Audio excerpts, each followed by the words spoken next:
Hello. I played for Twitch a few days ago and I got Tetris Maximus. I'm sorry I betrayed you. I was just trying it out. The event has begun. I don't like events. Lame. I play worse when it's not the normal Tetris music. I hope it's good. I hope it's not slow. I don't do as well when the music is slow.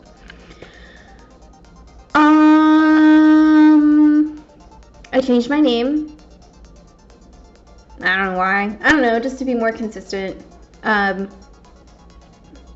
have no other reason why.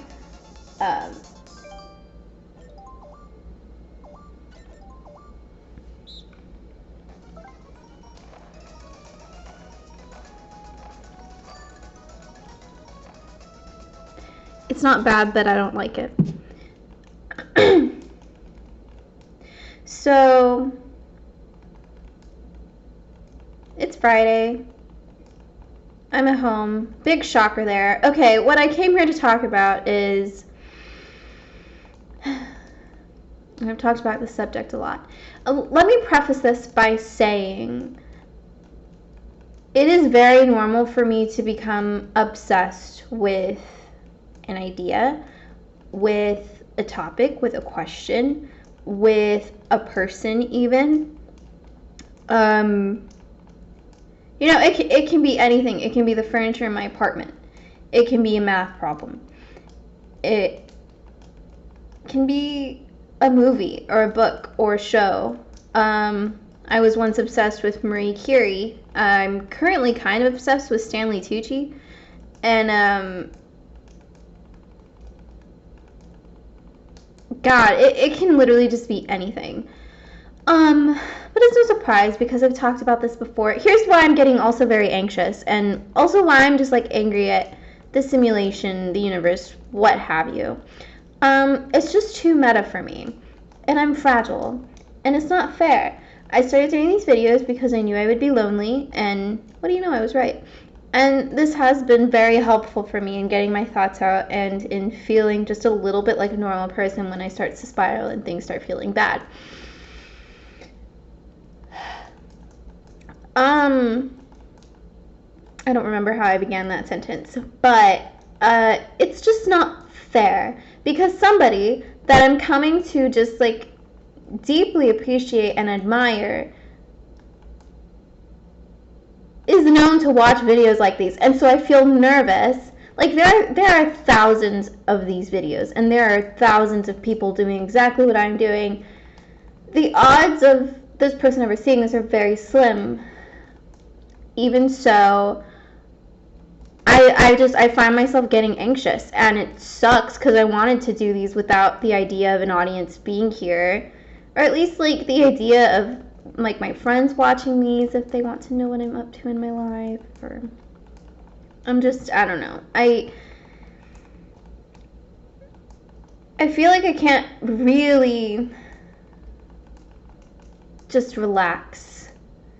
It's not in a bad way, and I also don't want this person to feel bad because it is public. I'm putting it up here. I just like it just wasn't fair. It wasn't fair. It's just too meta. That's all I have to say about it. It's all just too meta. I'm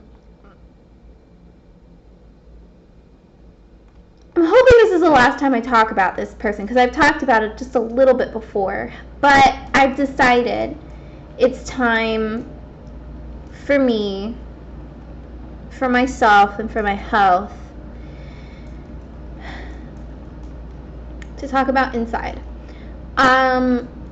Here's why I decided to do it right now on this day, December 10th, 2021 at 10 p.m. on a Friday. I have gone into the deepest, darkest realms of the algorithm that YouTube has to offer as far as Bo Burnham content goes. Here's how I did it. I follow these accounts that dissect film and things of that nature. And a couple of these channels dissected inside. And because I watched a couple of these, YouTube was like, hey, we got this other stuff on Bo Burnham. For the longest time, I didn't watch any of it. And then I decided, okay, fine, whatever. I'll watch a couple of interviews about 8th grade. So I did that.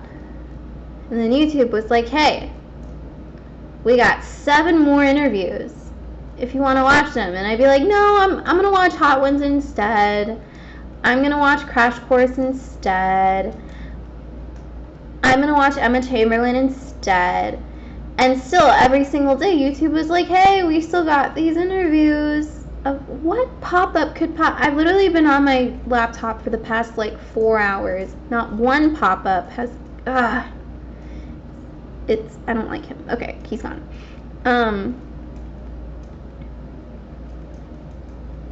Anyway, every so often I'd watch another interview, and then YouTube would be like, here's 7 more. And here's 7 more. Like, I was trying to cut off the head of that one dragon in Hercules, and, you know, that's a whole metaphor that everybody uses all the time. But, like, I just, they wouldn't stop coming. But here's the other thing. I just kept becoming more, like, intrigued and fascinated, just, like, with who this person is and how he became what he is today. And, yeah, I finally rewatched 8th grade. When was that? I don't know, a couple weeks ago maybe. And the thing that I'd watched probably, like, Jesus, I don't even fucking know, like maybe 20 of these interviews. I've been watching it, and it didn't cross my mind to rewatch the movie because, like, I loved it when I first saw it, and I was like, I'm not feeling inclined to rewatch.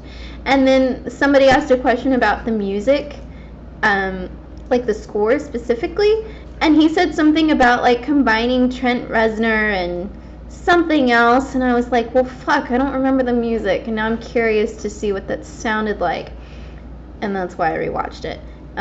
Yeah, the score was great. The movie was also still very great.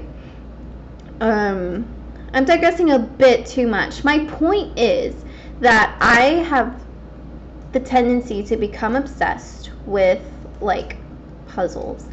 And with things that I'm wanting to understand, and especially with works of art in this way. And he has a lot of works of art. Jesus fuck, I'm starting to get so anxious now. Like, I feel like I sound like a crazy person. But also, it's not my fucking fault. Like, YouTube just keeps spoon-feeding me this shit. And in all honesty, like, I can't be so harsh on myself. Like, I know, like, the reason why I'm latching onto this as much as I am is because I'm fucking alone. I don't do anything. I don't go anywhere. Like, I'll go on a fun adventure once, like, every 5 weeks, and that's it. And I just really miss my friends, and I miss having people to talk to, and, you know, all that good shit. Yeah, and then also that the stuff that he makes is about anxiety, and it is about loneliness, like, as Inside was. About, kind of. Well, that's really what I want to talk about. So, here I am. There's still more interviews. I don't know how there are. I've watched so fucking many. I don't know. I don't know. There's so many. I thought I'd seen it all. I have not. YouTube still has more. They're mostly podcasts now, but even so, it's impressive. God damn it. Oh, fuck, really? I should have tried harder. I would have won. That blows.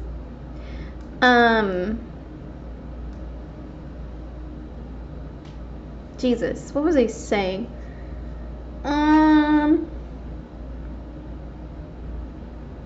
Podcast. So, I'm not going to tell you what I'm watching. You have to go deep into the realms of YouTube if you, too, want to find this. This is your quest. But this podcast kind of confirmed my thoughts on Inside, like the things that he said. So I'll start with this. So I think it's the second song. Okay, well, also let me say this. Everything that he makes, as far as his comedy goes, as far as his one-man shows go, I struggle with calling them stand-up because, like, yeah, sure, it's stand-up in the sense that it's a guy up there making you laugh, but at the end of the day, these are one-man shows. I don't know what the plural of that is. They are, to the T, exactly everything that they are supposed to be, like down to the second, down to the beat. So Inside is designed in exactly the same way, and there's no reason to think why it isn't designed in exactly the same way. So everything that is done there is done with absolute precision and with reason, and it's not just there for shits and giggles. Okay. God, I'm still so fucking anxious. I might not post this. I don't. I'm like starting to shake.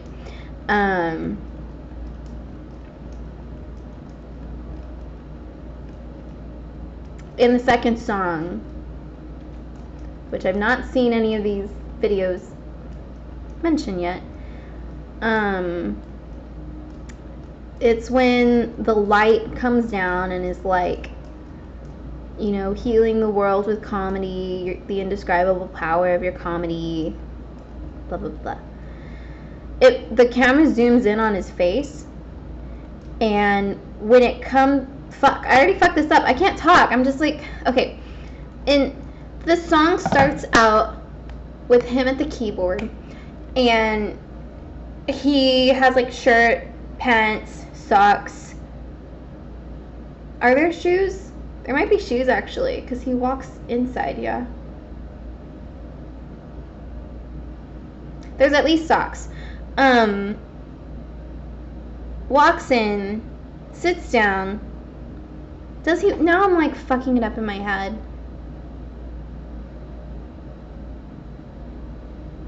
No, this, I mean, yeah, it starts out with him and then it goes black, and then he's sitting there and he's like, yeah, okay. Still, I don't remember if he's wearing, I think it's just socks. Camera's out here. Start zooming. Fuck! I literally want to rewatch this because I keep fucking this up.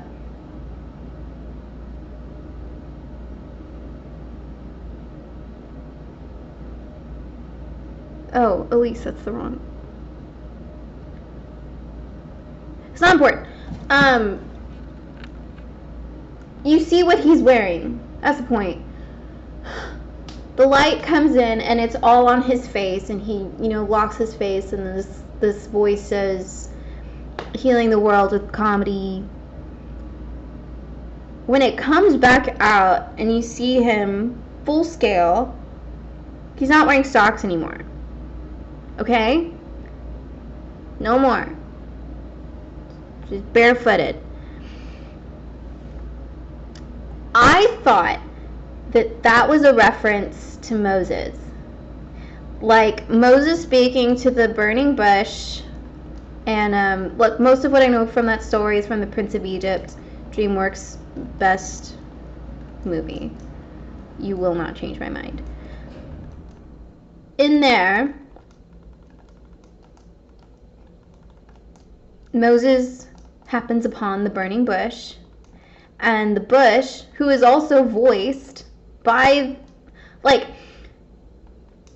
the character Moses is voiced by, fuck, what is his name? Vlad Kilmer? Something like that.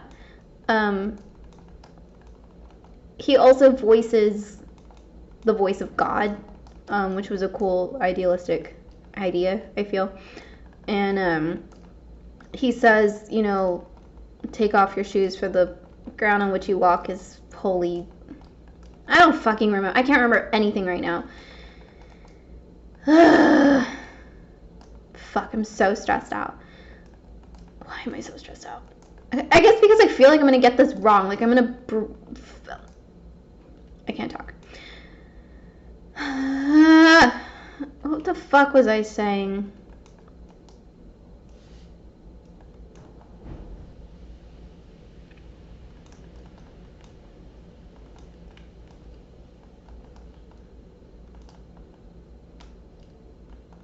Yeah, I thought he was referencing Moses in that. And this idea that, like, God was sending him to the people to be the speaker from which God would speak through him to everyone else and lead them to the promised land. So yeah, that's thought number one. Let me see.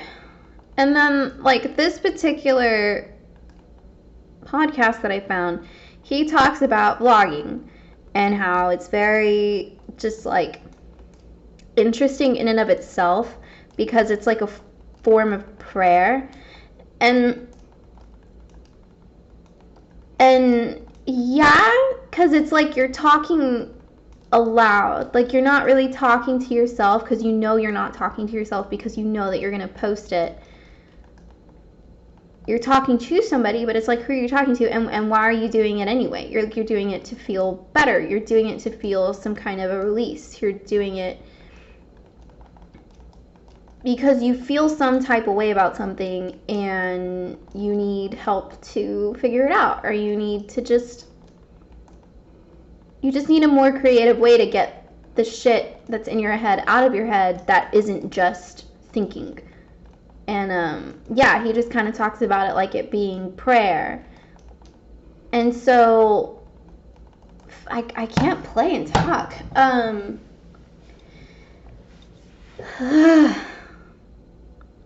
shaking. This is stupid. I can't post this.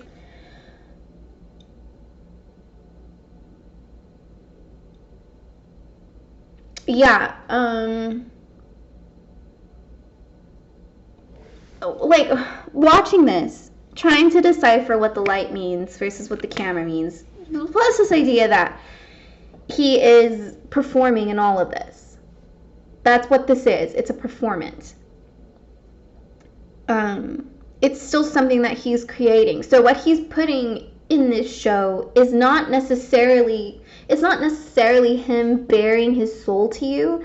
It is him creating a piece of art in which he can speak through it to talk to us in a way that we can all relate. But it's still a performance. It's not somebody just in a mirror. It's somebody in a mirror with a camera. And so that changes everything. It brings in, like, a foreign entity, like a god. Like, God is always watching you. I remember, like, when I was a kid, I grew up Catholic, and I started going to church very early, only because I went to a Catholic,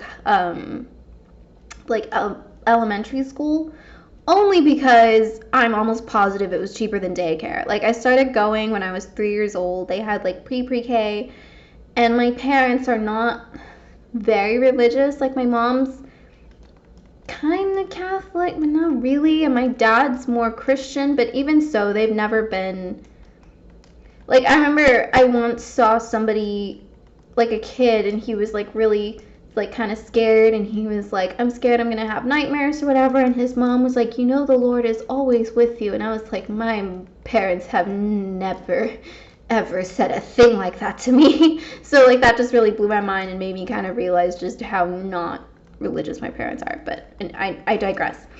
What I'm saying is I've been going to church I was going to church, and I started at a very early age. And very early on, you catch on to this idea that something is always watching you. Always sees you, always knows. Even if another person doesn't see you, you know what you did. And so does this omnipresent entity that you can't get rid of. So, and like, I used to do this stupid shit when I was a kid. Like, I was trying to make it so God wouldn't know what I would do. Like, like, I would try to, because, like, there's this idea that he knows you. He knows every hair on he knows the amount of, I can't fucking talk. He knows how many hairs you have on your head. And, like, all this stupid shit. He knows what you're gonna do. He knows your future. He knows your past. He knows all of you. He's the only thing that's ever going to know all of you in this way.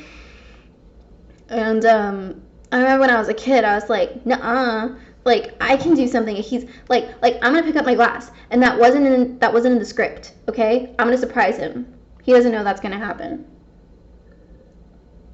Except I do it, and I'd be like, fuck. That was part of the script because I just did it, and he knew I was gonna do it. I tried so hard. I would literally sit there like, and then I'd be like, fuck. I was always going to grab it then. And then I should have grabbed it 5 seconds before. I was like 7. I think way too fucking much. But anyway, I couldn't disprove God in that way, which was frustrating. Oh, why did I get on this topic? I was talking about God, how he's always present.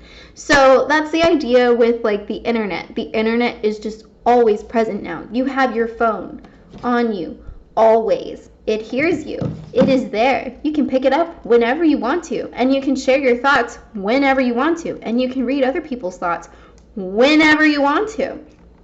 It is anything. It is everything, which is kind of what the idea of God is. And it is omnipresent, kind of, isn't it? Is it not? You know, now we're starting to get to this era where, I mean, we already are there, where people have always been born with the internet. Like, at least me, like, there were a few years where that wasn't a thing. But, you know, in like 400 years, that's simply not, like, all of humanity at that point, all existing humanity at that point will have only known a world with this connection.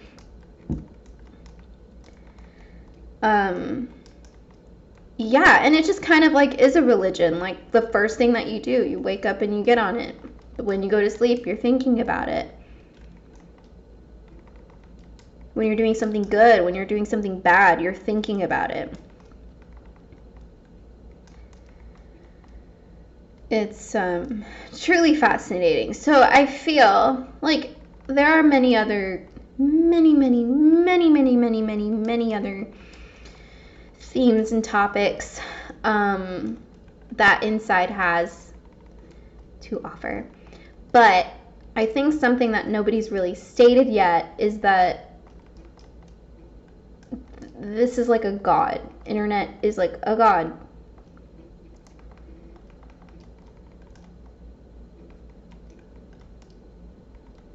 Have I gone over everything? Yeah, and then just like you are the camera. I don't know, when I was watching, I always thought that the camera was the viewer, us, and that light was just himself. Not necessarily God, just maybe like his creative self, because in all of it, he is still the character. Not himself, the character, and the light is himself. And that end scene that we see, it's him, like the light, the viewer, because you see that projector in the back, and it's kind of like, I cannot fucking orchestrate my thoughts into one single coherent fucking form. I am simply panicking. There's another reason why I am panicking, which just sucks. We won't get into that, but there's just like kind of not a lot going through my mind, but yeah, there's a lot going through my mind. But anyway, yeah, I was listening to that podcast, and I heard him say that, and it was like, ah, so it is Moses, because he literally even says the Old Testament.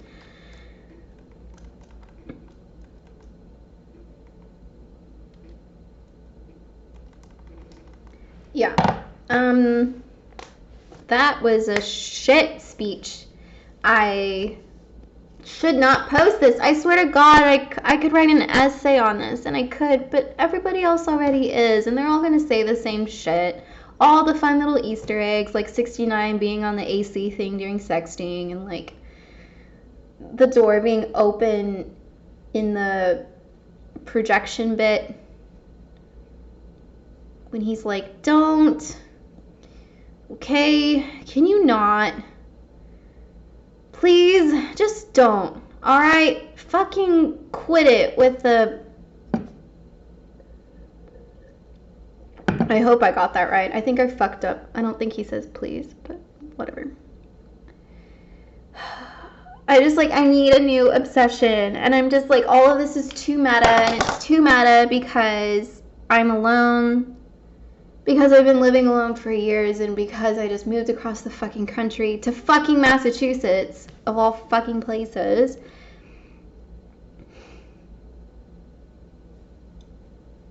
And I do just struggle with anxiety like I have all of my life. And yeah, almost everything that's on YouTube is just him promoting a movie about anxiety. And as he's doing these interviews, he's displaying all of these characteristics of anxiety and just getting lost in your own fucking head.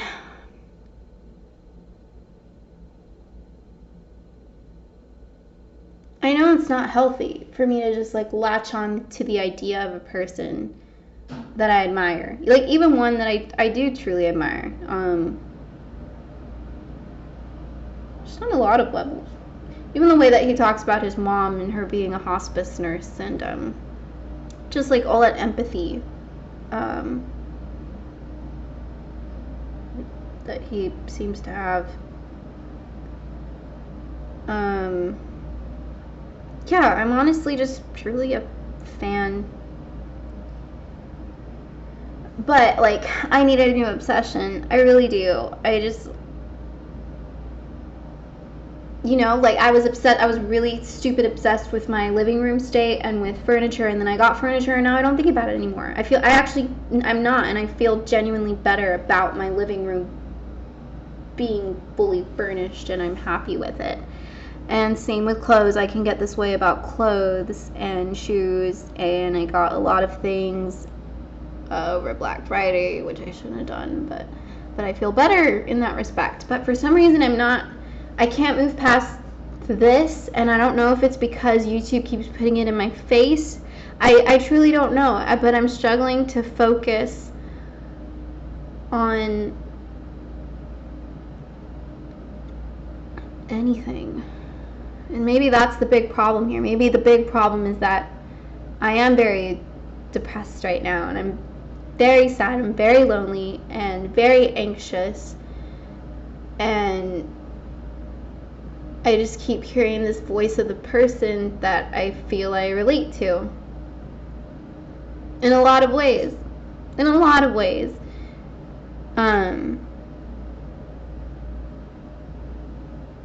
But, like, I need to get out of my own head. I think the bigger problem here is that all of it's so meta. And I need to feel grounded in something. And I can't find it. And I think it's because the reality of it is that I need friends. And that I need to not be alone. But making friends is just really fucking hard. And I feel like I've made a friend in this weird way, even though I haven't.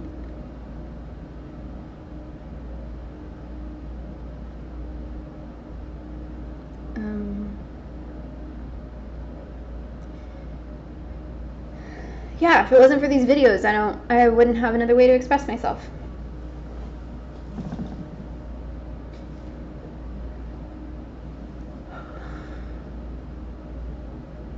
This is a lot like prayer, you know. It's like I'm manifesting, like I'm like, okay. I'm saying it out loud,